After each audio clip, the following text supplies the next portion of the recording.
సమయం గమనం మలిచే మలుపులా పద ఏ ధర్మం కోరే సత్యాగ్రహమై పదునుగా పద సంక్షేమం కూర్చే సేవా గుణమై అదనుగా పద ఏ పిడుగుకు బెదరని సాహస యోధుడివై పద తెరమరుగులో నిలవని వేకువ సూర్యుడివై పద ఏ చెంకు కొంకు లేని జన సైనికుడై పద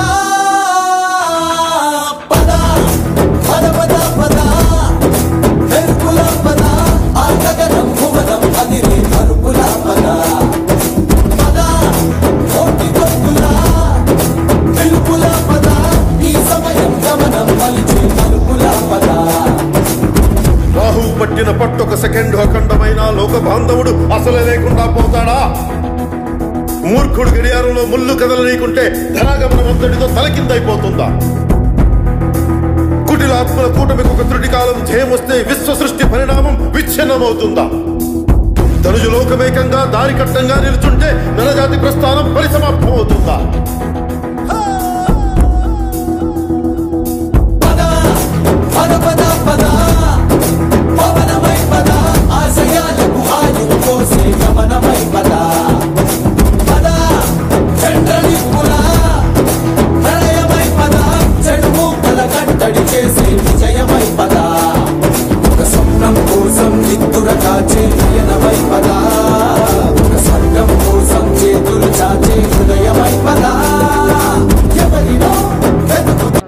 పశ్చిమ గోదావరి జిల్లా ఏలూరు నియోజకవర్గ జనసేన పార్టీ అభ్యర్థిగా రెడ్డి అప్పలనాయుడు నామినేషన్ వేశారు. జన సైనికులతో పాటుగా వామపక్ష నాయకులు బీఎస్పీ నాయకులు కలిసి రాక ఆయన తన నామినేషన్ స్థానిక ఎంఆర్ఓ కార్యాలయంలో రిటర్నింగ్ అధికారికి సమర్పించారు. మనతో రెడ్డి అప్పలనాయుడు ఉన్నారు. సార్ చెప్పండి, ఏ విధంగా జరిగింది కార్యక్రమం? వామపక్షాల నుండి సహకారం ఏ విధంగా ఉంది? ఈరోజు చాలా వైభవంగా ఏలూరు మార్పుకి ఈరోజు నేను నాంది పలికినట్లయింది.